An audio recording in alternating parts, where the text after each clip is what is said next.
How's that? Is that it? Okay. So we will move on to the report of the superintendent. From here, anywhere together, student academic achievement opportunity. Superintendent Miles.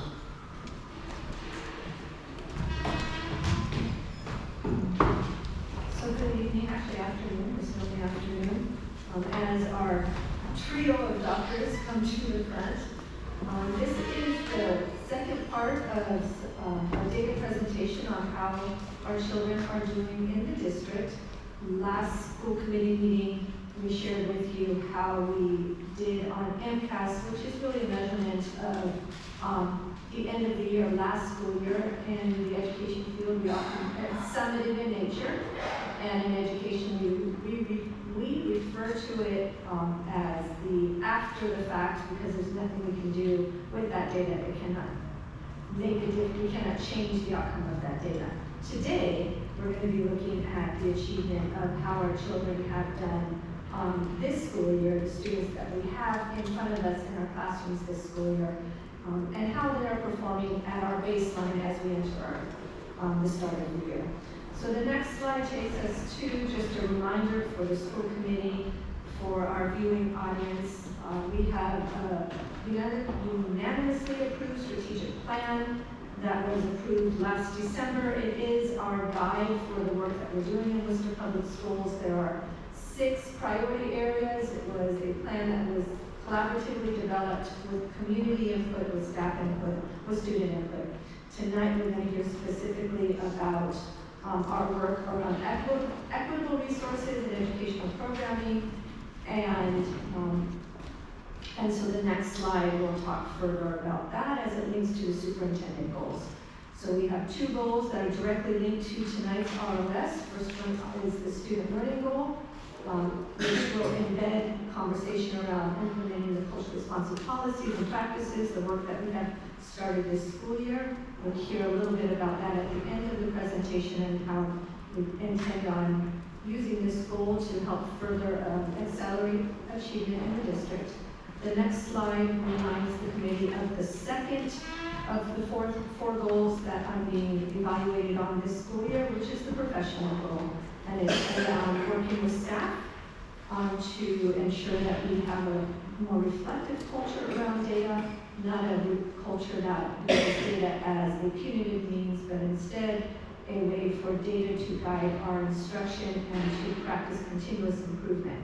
And I'll just say, yesterday we met with a very dynamic group of staff members representing EAW and listening to them and our collective agreement that what makes a district a district of high excellence, high results, is the collective efficacy of how the staff works together. So we're already moving in this direction in Worcester Public Schools, and tonight you'll hear how we're doing so far, and then what we will be doing to move forward. With that, I turn it over to Dr. Morris.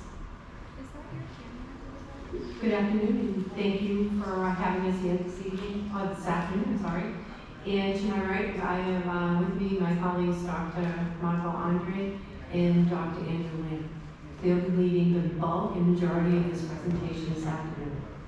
The objectives we hope that you walk away with today, this afternoon, are that you learn a little bit more about the different types of assessments we use in the Worcester Public Schools. We use many. We will talk about the different types of assessments and how they are used. You will also receive more information about where we're starting the school year, what are our beginning of year, or BOI, data points, and what that means for us. And then we will end the presentation with some alignment discussion around what the data means for the teaching and learning division in our focus areas. So with that, I turn it over to Dr. Andre. Good evening. So we're going to start with providing some background information, the different types of assessments that we administer in Worcester. There's 4 particular types of assessments that we'd like to highlight. The first is formative assessments. These are informal assessments that teachers do on a frequent basis. These are quick checks for understanding to see if students have learned a concept or skill that was just taught. These are assessments for learning, for helping teachers to identify what they may need to do instructionally on a more on-time basis. Next, we have universal screeners, which are typically administered 3 times per year at benchmark windows. These assessments are relatively quick checks on a student's skill level. These are most often used as part of the MTSS, multi-tier system support process to identify skill gaps and monitor student progress related to interventions or supports they receive. Dr. Lampy will cover the results from our DIBELS and STAR screeners that were administered at the beginning of the year. Interim assessments occur on a more frequent basis and are kind of like a hybrid between formative and summative assessments in terms of how the results are used. These assessments are typically used to check on student understanding and achievement of grade level standards that have been taught. An assessment of what a student has learned in generally a 4 to 6 week period of time, but can also be used to reteach and or embed supports for upcoming lessons for any knowledge gaps that may be identified. And finally, the summative assessments. These are less frequent assessments of what students have learned, typically once a year. These are assessments of learning. The example we are most familiar with is the MCAS exams. These types of assessments do not typically get used to inform instructional practice in the moment and are used to evaluate what students have learned over a long period of time. Students are constantly learning and growing academically, and what they are expected to learn at their grade level also changes over the course of the year. Skills should be constantly developing and are not fixed in time, so we use a variety of tools to assess students and check on their learning. On the slide, there are some examples of the types of formative checks for understanding and more formal ways we gather information on student progress. Again, this information is used to inform instruction and identify student supports. In Worcester Public Schools, students are assessed using data from universal screening assessments such as DIBELS, STAR Reading, and STAR Math. To best assess student literacy development and to meet early literacy screening regulations, we use the DIBELS screener, which measures 7 early literacy skills. Students receive an overall composite score based on these 7 early literacy skills, and we talk about these as being above benchmark, at benchmark, below benchmark, or below benchmark. For STAR, which is developed by Renaissance Incorporated, they had done a linking study between STAR data and MCAS data, which led to the STAR state benchmark levels. These are predictive of MCAS performance. The STAR state benchmark performance levels are similarly labeled to the MCAS performance levels. So those are exceeding expectations, meeting expectations, partially meeting expectations, and not meeting expectations. These are the screening windows or benchmark windows for STAR and DIBELS. You see DOI, MOI, EOI, which just reflects beginning of the year, middle of the year, and end of the year. These are the months that the assessments are administered in Worcester. So how do assessments inform instruction? If the results of the screener indicate that a student is at or above benchmark or meeting or exceeding benchmark levels, they continue receiving Tier 1 instruction without the need for additional interventions. That's the column on the right-hand side. These students would continue to be screened over time to make sure they remain at grade level. For students who have results that are below benchmark level, this indicates a need for additional Tier 2 and sometimes Tier 3 supports and interventions. The students are still receiving core Tier 1 instruction, but should also be receiving additional supports and interventions. As the student receives these supports, they are screened more frequently as a way to monitor their progress toward addressing the skill gap. If interventions and supports are successful, students should grow and get closer to being at grade level. All students need to learn the core content at their grade level. This is accomplished through Tier 1 instruction of grade level standards using high-quality instructional materials and with guidance from our instructional framework, curriculum maps, and common assessments. These are things that will also be touched on later by Dr. Morse. But when students have skill gaps, this can be a barrier for them in accessing the core content that is being taught. In those situations, when students are not on grade level, our multi-tiered system of supports, or MTSS, comes into play. MTSS is a continuum of high-quality instruction and intervention. The first essential phase of the MTSS is collecting and analyzing data from universal screeners. This data is used to identify any skill gaps and target supports that will help students accelerate their learning outcomes and be ready to fully engage in Tier 1 instruction. At this time, I'll be turning this over to Dr. Andrew Lampy, who will cover the results from our beginning of year assessments. Thank you. Before we jump into looking at the data, I'll note that in the slides that follow, we will be comparing this year's performance at the beginning of year to performance at previous beginnings of year.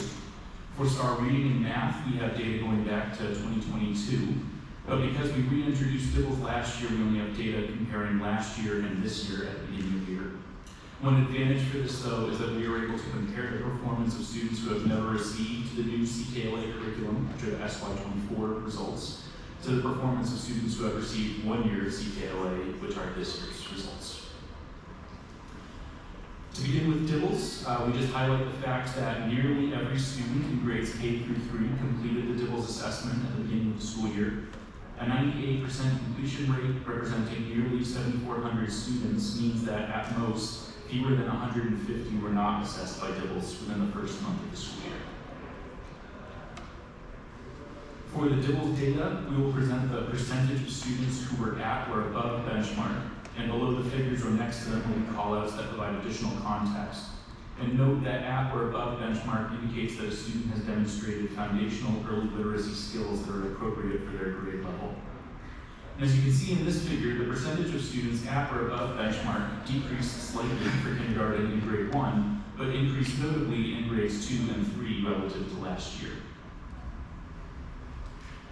We will also be presenting the results from Hispanic and Latino students, English language learners, and students with disabilities. Here we're looking at the percentage of Hispanic and non-Hispanic students who were at or above benchmark at the beginning of last year and the beginning of this year. You can see that the percentage of students increased for both groups relative to the prior year, and that Hispanic students improved slightly more than non-Hispanic students, closing the gap between the two by 1 percentage point. Here, for EL students in grades kindergarten through 3, there is again improvement relative to last school year. The percentage of students at or above benchmark increased by at least 2 percentage points for both EL and non-EL students, but the difference between the two increased by 1 percentage point. Now for students with disabilities, we see a similar story.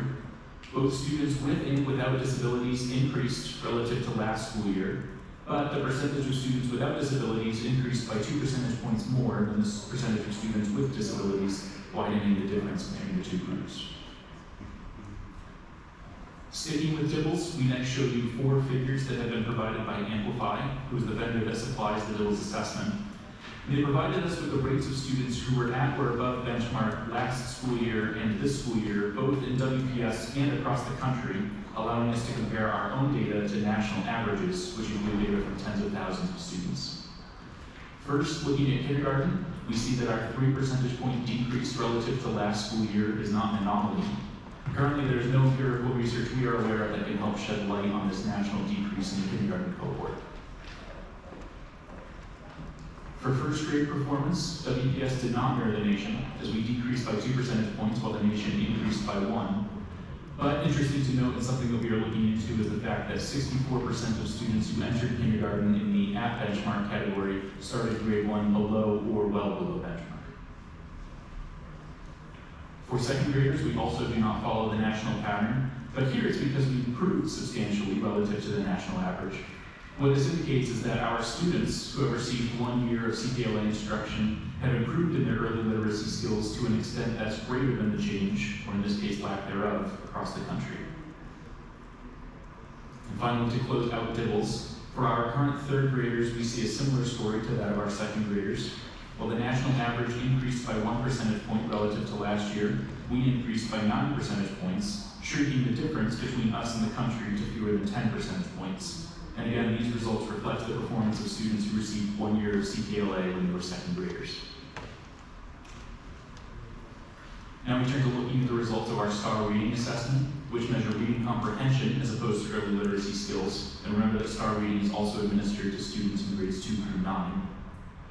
And for nearly all of the results from STAR, we show you they will be broken down as the percentage of students who met or exceeded the state benchmark on the assessment, split by students in grades 2 through 6 on the left, and those in grades 7 through 9 on the right. And here we see that across all student groups, the percentage of students meeting or exceeding the state benchmark has increased relative to the beginning of year for previous school years. In grades 2 through 6, we have continued a 3-year pattern of improvement. And in grades 7 through 9, we experienced the largest increase of the last 4 years, and the percentage of students meeting or exceeding the state benchmark is the highest it has ever been since the pandemic, for grade 7. Now turning to Hispanic and Latino students, we see that the percentage of those students in grades 2 through 6 who met or exceeded the state benchmark is the same as it was at the beginning of last school year, while the percentage of non-Hispanic students has increased by 1 point, meaning that the gap between the two has widened. While in grades 7 through 9, both Hispanic and non-Hispanic students have continued to increase since the beginning of the 2023 school year, but the change for non-Hispanic students is greater than that of Hispanic students, meaning the gap between the two has also widened. We see here that for English language learners, their performance has remained relatively stable over the past 3 beginnings of year, while for non-EL students, their performance has increased by at least 2 percentage points from 1 year to the next. This indicates that the difference between the two has been steadily increasing for the past few beginnings of year, and this is true across grades 2 through 9. Here we see that the percentage of students with and without disabilities who met or exceeded the state benchmark has increased year over year at the beginning of the past few years. In grades 2 through 6, the increase relative to last year was the same for both groups, meaning that the difference between the two has remained stable. In grades 7 through 9, while both groups improved relative to last beginning of year, the difference between the two increased by 3 percentage points. And finally, for star reading, we show you the performance for all students in grades 3, 5, and 8 specifically. And what we see here is a similar story to that we've already covered. For all 3 grades, the percentage of students meeting or exceeding the state benchmark is between 2 to 5 percentage points higher than it was at the beginning of the previous school year. So to briefly summarize the results from our early literacy and reading comprehension assessments, we see that for all grades but kindergarten and grade 1, there has been an increase relative to the beginning of last year. Hispanic and Latino students in grades 7 through 9 increased relative to prior beginnings of year, but not in grades 2 through 6. EL students have not changed in terms of their percentage of students meeting or exceeding the state benchmark in the past few beginnings of year. And students with disabilities have increased year over year to the highest level since the 2023 school year, while students without disabilities have either matched or surpassed that rate of change. And now we transition to showing you the results of our math beginning of year assessment. And these will come from our STAR math results. And here we'll be showing you the results for students in grades 1 through 9. What we see here is that in grades 1 through 6, the percentage of students meeting or exceeding the state benchmark remains at the highest point it has been for beginnings of year since the 2022 school year. While in grades 7 through 9, this year the percentage of students was 3 points higher than it was last year, and is also 3 percentage points higher than it has ever been since FY22. Jumping right into student groups, we see that similarly to a STAR reading, the percentage of Hispanic and Latino students meeting or exceeding the state benchmark has not changed since last year for students in grades 2 through 6, but neither did the percentage of non-Hispanic students, meaning that the difference between the two has remained the same. Whereas for students in grades 7 through 9, both Hispanic and non-Hispanic students improved markedly relative to the beginning of last year, but Hispanic students improved by 1 percentage point more than non-Hispanic students, meaning that the difference between the two groups shrunk slightly.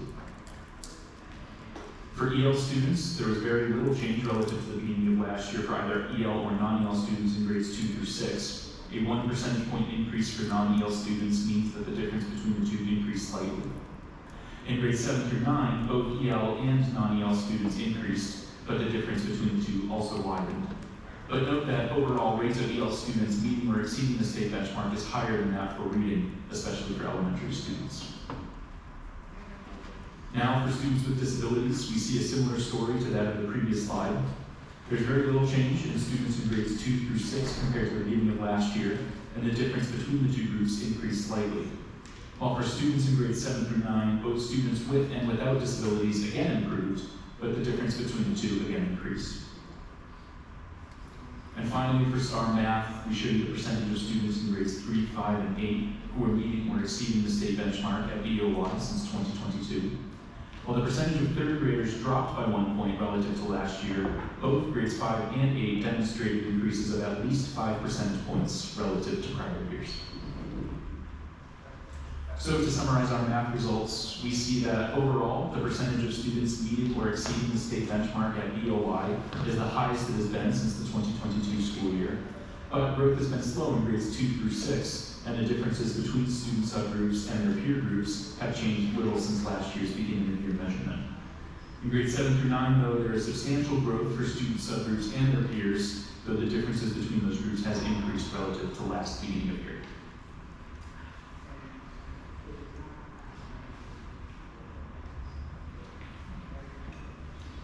So I will begin to wrap this up and begin with just a summary of our baseline information. So Worcester Public Schools uses a variety of different tools, screeners, in order to constantly monitor and track student progress.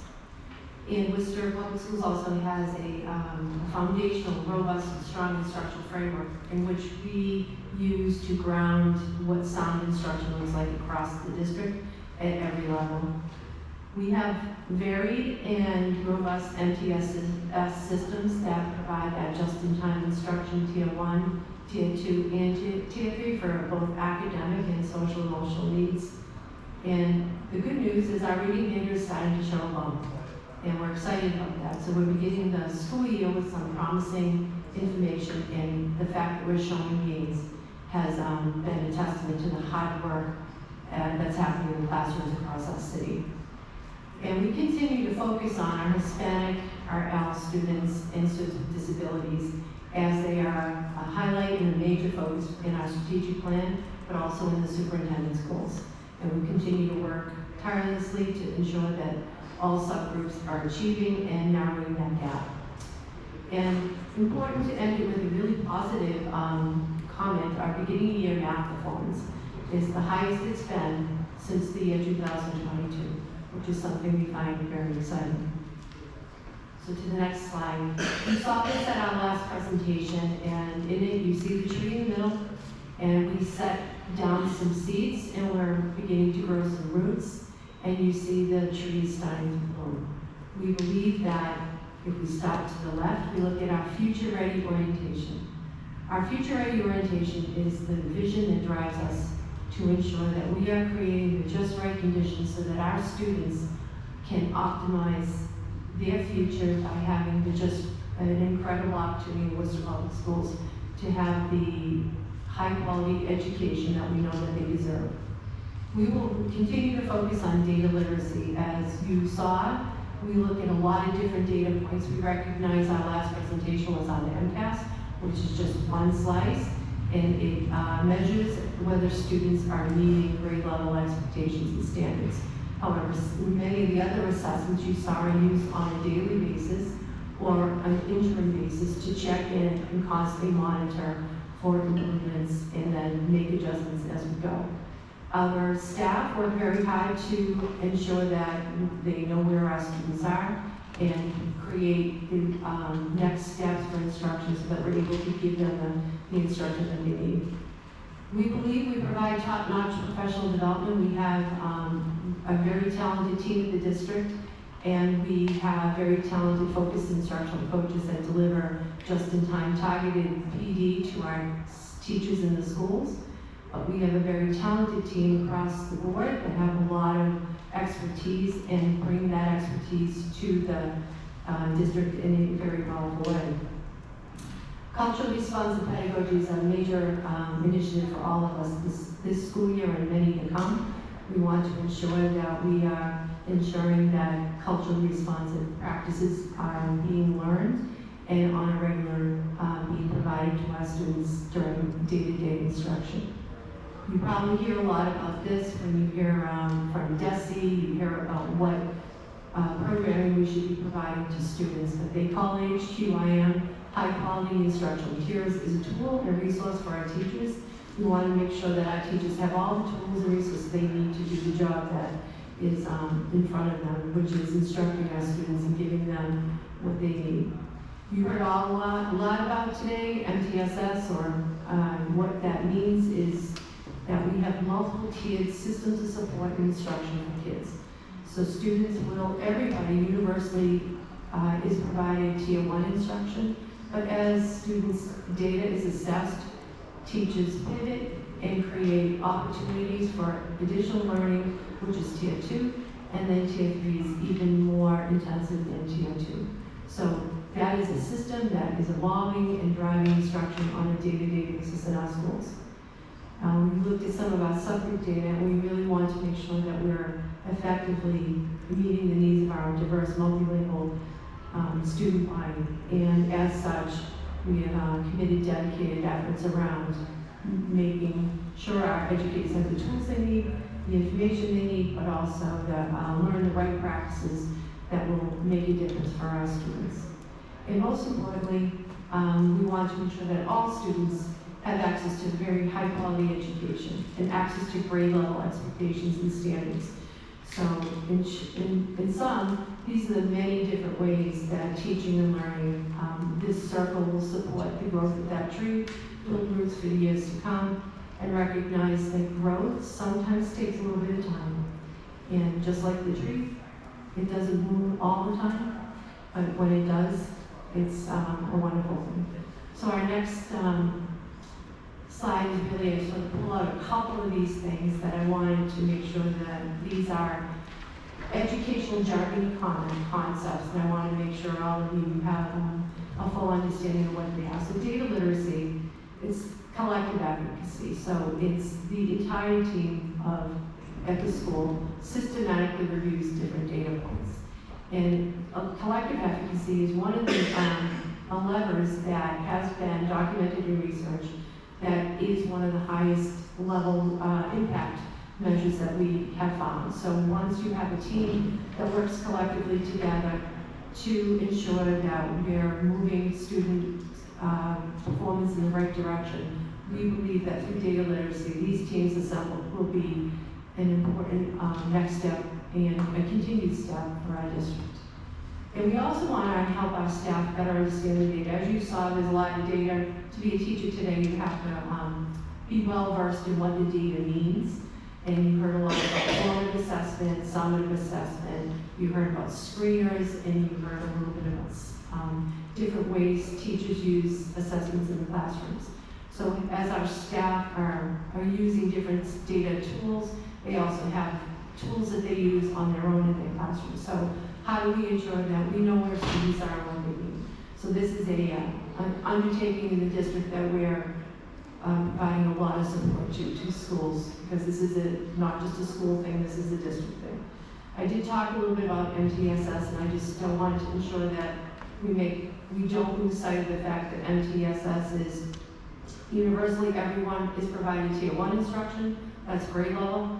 And then as the data determines, we look at different interventions and scaffolds or supports that may be needed for students to access tier 1. But once different instruction strategies have been applied and students might need more of something, we provide it in a different kind of way. Our educators are really good at that, and they have a variety of different methods in which they use to provide their students with what they need. However, MTS is not just academic, it's also social emotional. Students learn best when they feel safe in a classroom of trust.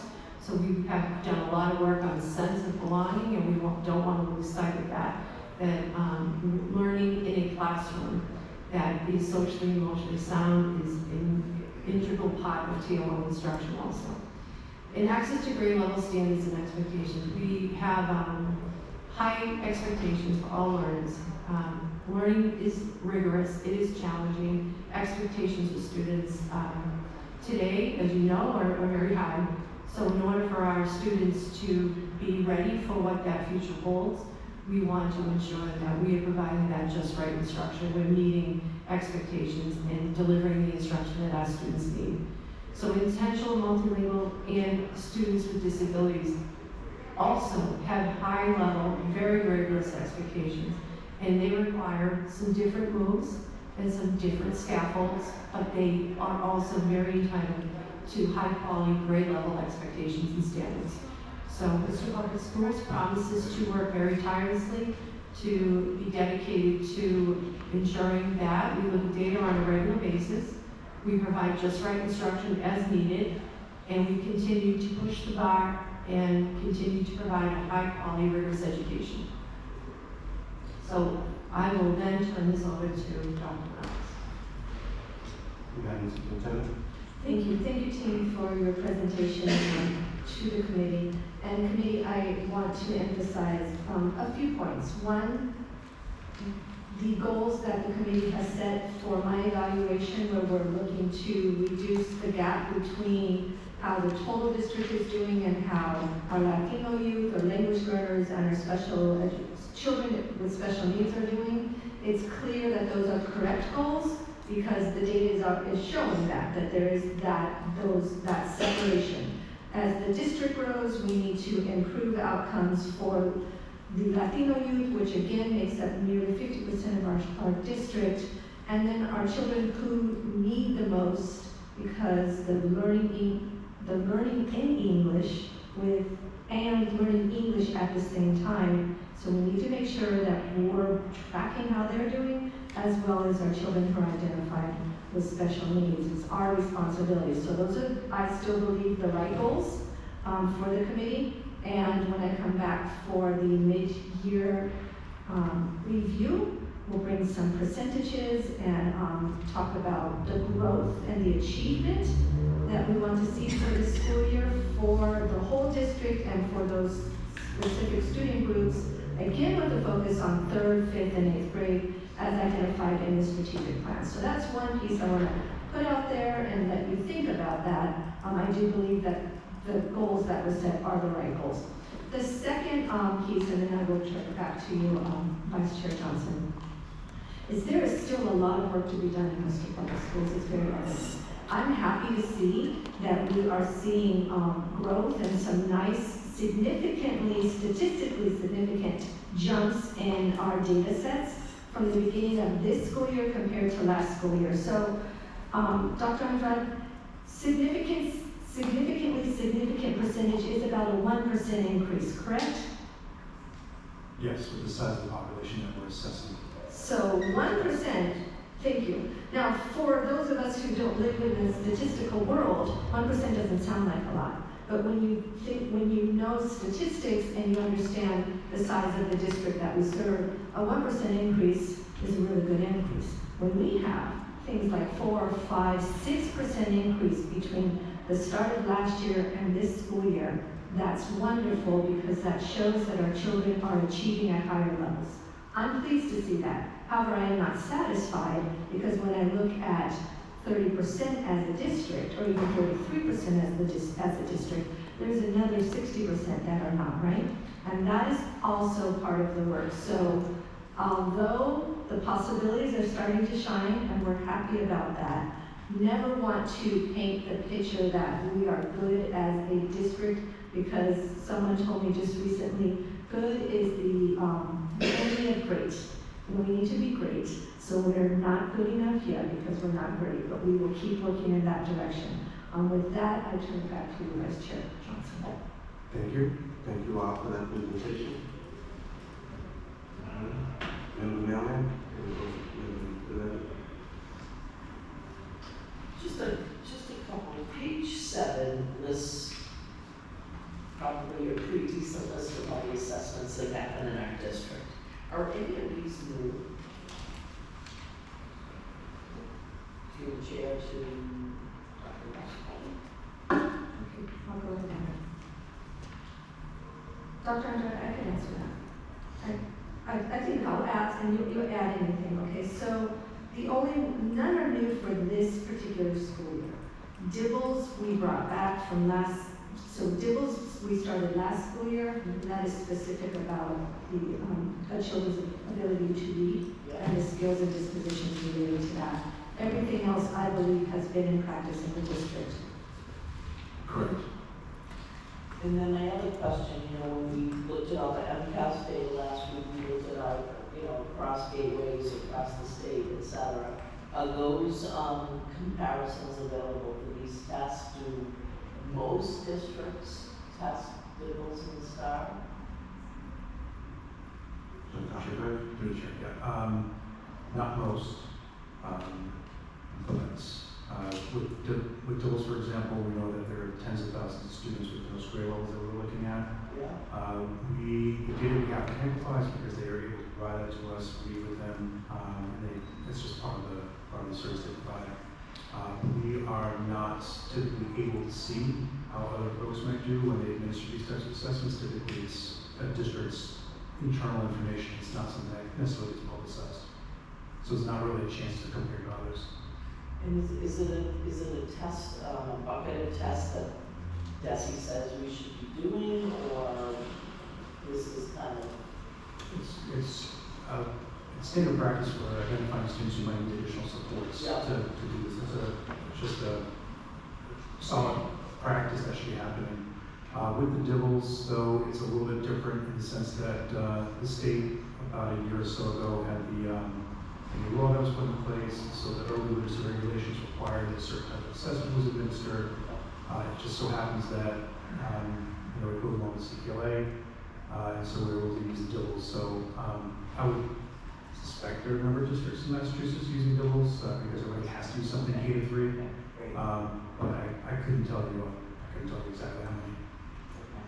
Imagine we get this someday, but whatever. We'll see. Thank you.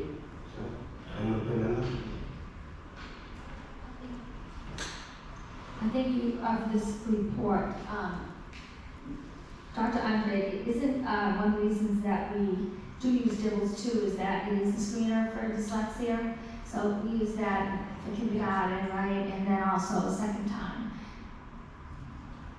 Yes, the state's identified this as one of a very limited number of assessments that can be used, not necessarily to diagnose dyslexia, but to provide an opportunity to indicate that a student might need further diagnostic assessment or evaluation to determine if they have dyslexia. Thank you. So one of the things about DIBELS versus STAR is that DIBELS is administered very differently than STAR is. So the teacher sits down, right, with the students and assesses them, beginning of the year, middle, and end of year. The STAR is an assessment the students take independently. And again, you can compare it. There is a close-up correlation. Sometimes that's questioning, but it appears that there is information to say that the STAR is a closer, there's a closer indication of what the MCAS scores maybe. Is that still true? Through the chair. Yes. To the chair, yes, the MCAT, the STAR assessment actually was from the Lincoln study, which allows the STAR results when we're looking at the state benchmarks that we presented today to be predictive of how students might perform at the time that they take the MCAS later in the year.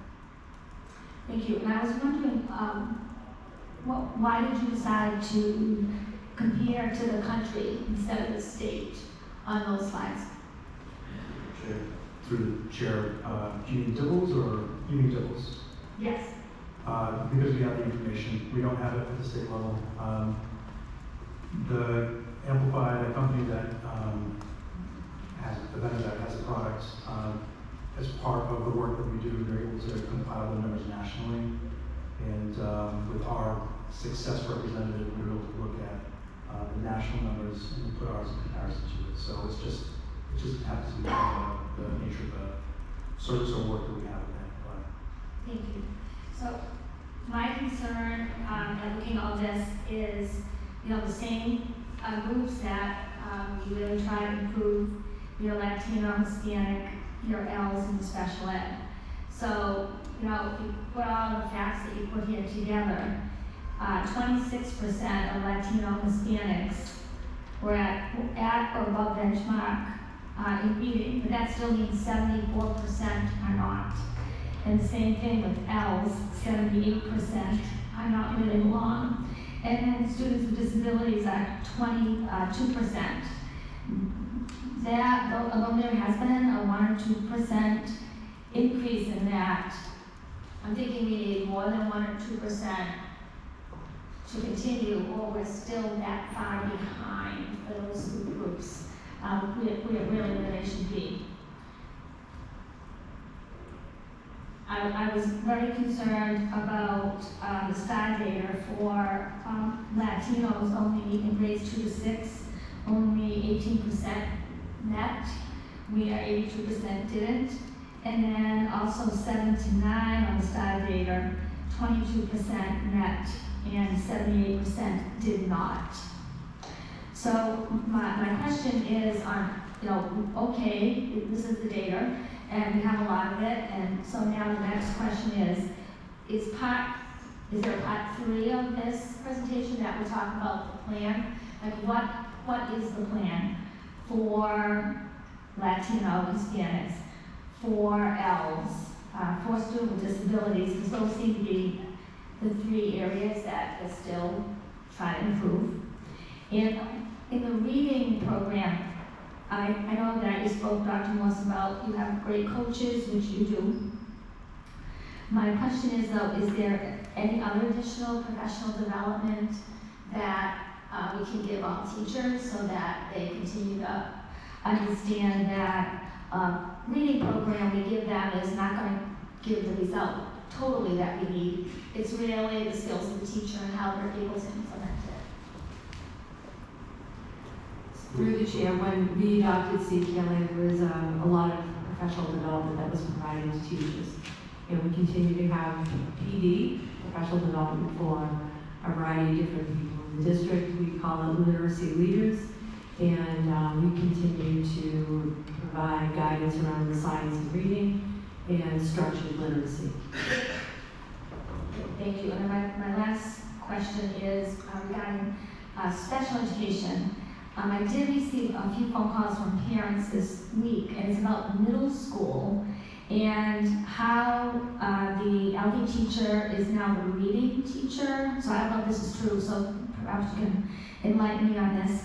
That LD teachers in the middle school are used as reading teachers now, and they have regular and special education students in the same class. And the question that the parent asked me, and I don't know the answer, is in that situation, how are special education in Gordon City that says they're supposed to have a Wilson reading actually happening?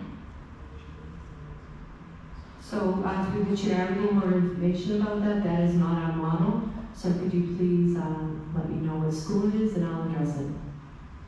Perfect. I guess I have to tell you that privately. I'm just concerned that we have such low special ed scores that LD teachers who specialize in certainly the teaching of reading, and if those students are not getting what they need, it's only going to add to the scores that you're seeing. Thank you. Thank you. Anyone else? All set? So motion to file? Approved. I'm sorry, approved. And file. Roll call. Member Alvarez? Yes. Member Iancarria? Yes. Member Benenda? Yes. Member Guardiola? Yes. Vice Chair Johnson? Yes. Member Millian? Yes. Member McCullough? Yes. Member Roy? Yes. Mayor Petty? Yes. So we'll move on to approval of grants and other finance items. Oh, sorry, yeah, thank you.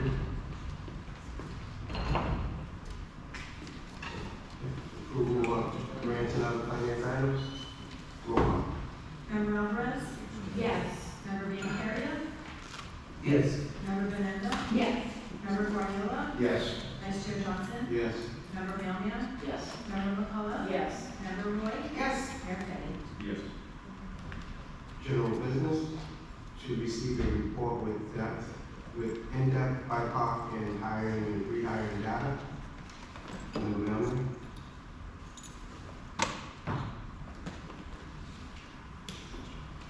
This was your motion file. You go with the backup we received? Sorry. So definite for a second. The only, yes, I like seeing the year. I think that gives us more data. The only thing I'm wondering is per category, is there, how many people are of our 5,000 employees or some such number? Like, roughly, can you speak to that, Dr. Blue? Just so I'm clear, what's the actual question that you're asking? I didn't hear it myself. The actual So question. when she answers, I know what, I Okay, don't know. let's find out. The actual question is how many people in each category, Okay. roughly, issues. Okay. So through the chair, I can get you the information. That was all the new hires, and we did break it down by categories, but we can add the actual numbers to it. Yeah, or at least the percentages of the total, I think it's, helps us understand the groups. No, I understand the question, and I will make sure you have that. So we'll file this and we can get that in, Friday thing? Through the chair, I think that this is like a public report, so I'd like it to be publicly given back to us. Okay, Thank you. so we just get that at the next meeting, just so. Yeah. So motion to file? Roll call. Member Alvarez? Yes. Member Biancaria? Yes. Member Fernando? Yes. Member Guardiola? Yes. Vice Chair Johnson? Yes. Member Mealia? Yes. Member McCullough? Yes. Member Roy? Yes. Mayor Petty? Yes. GB 4-100 to get an update on the versus trans My Stop app and its functionality. Member McCall. As it reads. So we'll send this to Bob. Roll call. Member Alvarez?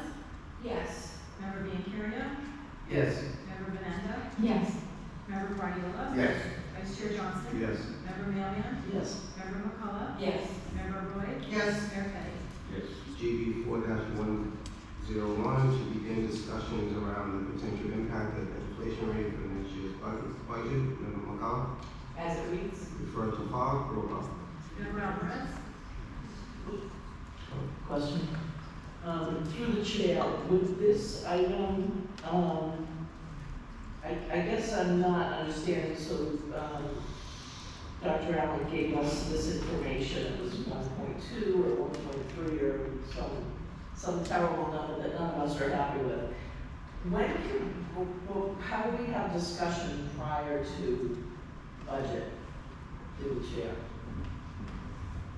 Mr. Allen. I'm not sure why it's 1.5.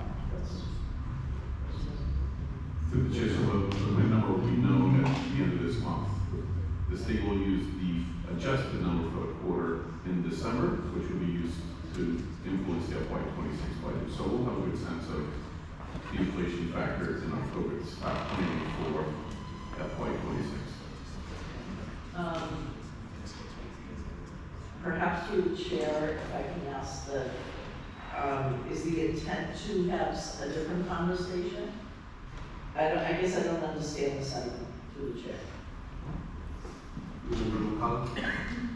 The intent would be that we know that the inflation factor, inflation is right, have no impact on our budget this year. So simply if there are things that need to be discussed as far as finance, operations, governance, that they are, and then brought back to the full committee. If not, that's just part of the budget planning process. So send this to Bob. Roll call. Member Alvarez? Yes. Member Biancaria? Yes. Member Fernando? Yes. Member Guardiola? Yes. Vice Chair Johnson? Yes. Member Mealia? No. Member McCullough? Yes. Member Roy? Yes. Mayor Petty? Yes. GB 4-102 to review the school choice policy about out-of-district student eligibility into Chapter 74 programs. Member McCall. Thank you. This is essentially, as it reads on my end, it came up in conversation recently when we were talking about students and their ability to apply to Chapter 74 programs, even if they're out of district, and kind of wanted to get a better handle around that.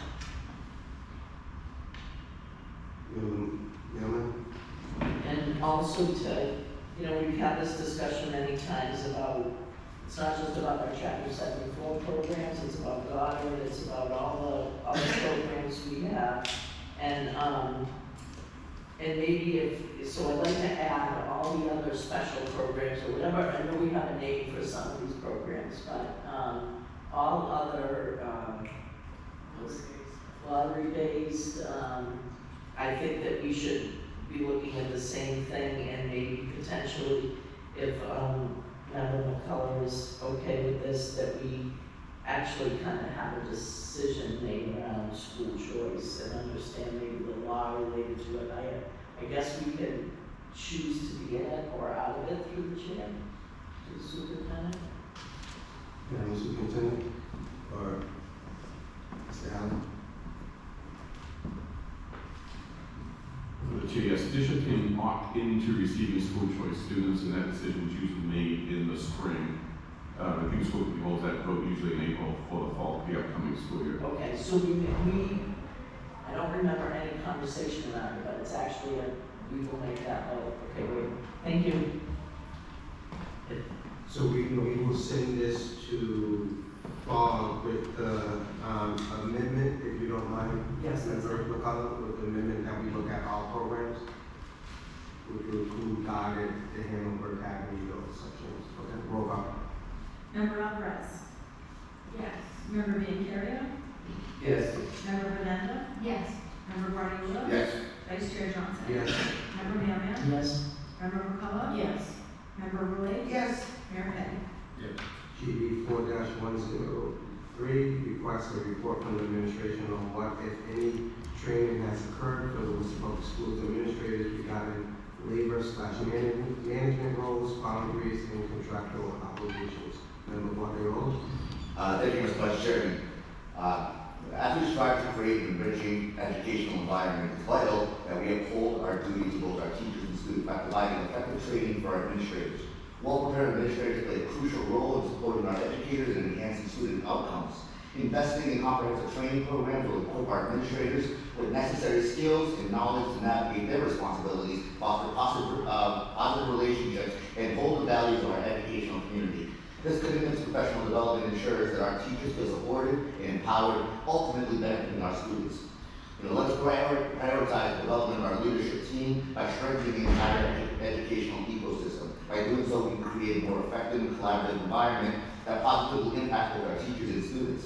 Specifically, I'd like to know what training sessions have been conducted in this area, what topics have been covered during these sessions, how many administrators participated, and at what levels, how often these trainings are provided, and are there plans for additional trainings or updates to the current policy.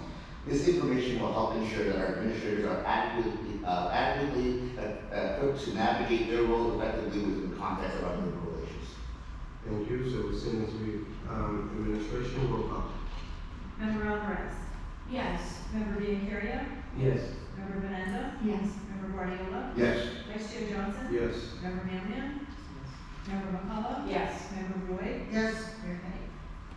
GB 4-104 requests administration to provide a list of names and the total number of bargaining units within the Worcester Public Schools and the number of current existing labor contracts.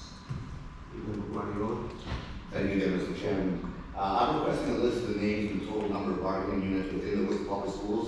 Additionally, I'd like to know the number of current existing labor contracts in place. This information is important for our understanding the landscape of the labor relations within our district. As we begin the process of preparing for next year's budget, it's essential to acknowledge our duty to the taxpayers of Worcester. Our community entrusts us with their resources, and it is our responsibility to ensure that every dollar is spent wisely and effectively. In our budget discussions, we must prioritize transparency, accountability, and the alignment of our spending with the needs of our students and schools. By carefully reviewing our current expenditures and considering the feedback from our stakeholders, we can create a budget that reflects our commitment to the educational excellence while also being fiscally responsible. I encourage us all in this committee and the administration to keep our taxpayers' interests at the forefront of our decision-making process. Together, we can ensure that we not only meet the needs of our students, but also honor the trust placed in us by our community. Thank you. Thank you. So we send that to administration. Roll call. Member Alvarez? Yes. Member Biancaria? Yes. Member Belinda? Yes. Member Guardiola? Yes. Vice Chair Johnson? Yes. Member Mannion? Yes. Member McCullough? Yes. Member Roy? Yes. Mayor Petty?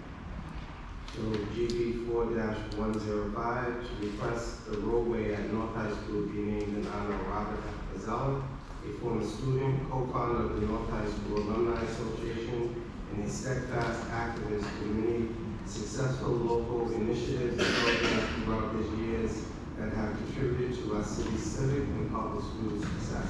Member Biancaria? Thank you. Just want to cover briefly some of his accomplishments and what I've done with this when this first came up as a topic. I have over 70 signatures because I've attended neighborhood meetings in our community, not only in reference to North High School, but also on the east side. We look at just some of Mr. Pizzello's accomplishments. And we're looking at Central Mass Safety Council, guest speaker, substance abuse coordinator, AIDS project, which we started the first initiative with the HIV drug addictive supported group in Worcester House of Correction. House manager of Faith House, substance abuse coordinator for Anna Maria College. He's received a number of awards. He's also the first person that was on the list as a founder for the Reyes House for Men. He's creating many staff and regional professional development, drug education safety programs, including bullying, which were held at North High School in Worcester Tech High. He has organized youth opportunities, youth projects throughout our east side. He's also born and raised on the east side and continues to live on the east side.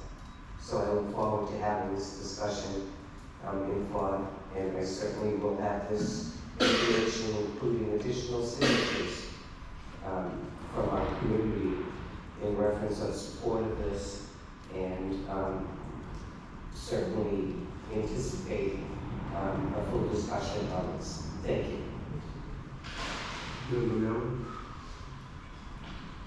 Thank you. I recognize that our naming policy has, faced a lot of scrutiny, and that member McCullough is working, and the FOG committee is working on creating a new naming policy. I was going to make a motion to file this because I think that we are so behind on some of these things, but I guess that we need to have so I'm confused if this is going to FOG or is this going to administration? This is going to administration. So I mean, even it going to administration to me, what will happen in administration with this item? So unlike the other process, actually it will go to administration will then bring this to the school, the principal and the school community and site council at the school to have discussion and dialogue on actually what, does this make sense?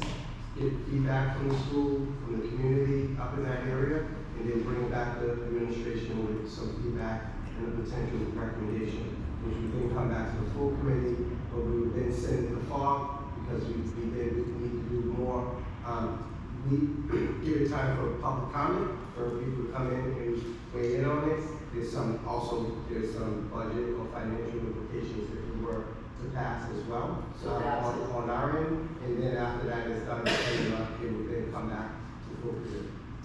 So I just, we can get 70 signatures and we can have some people that just learned about this on the agenda speak tonight and call in.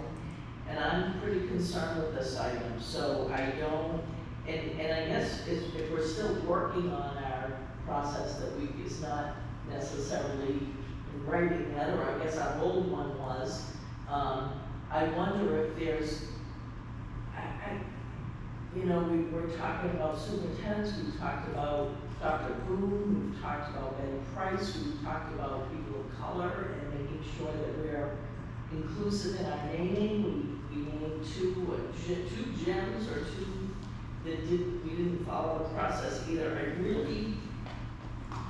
And I do feel that there was a method of operating with climate and safety that is different than it is now. And it flies a little bit in the face of what I think we're about now with our climate and versus what we were doing then. And so I have a lot of concern about this item, and I have a lot of concern that, for members that are non-FOG, we're not gonna hear about this until months and months from now. And so, Yeah, I mean, I think it's going to be a process. I can't tell you when this will come back to administration anyway, so I think it's going to be a process. We are working in FOG, those that are in FOG, we're working on updating the policy on how our naming and things go, so.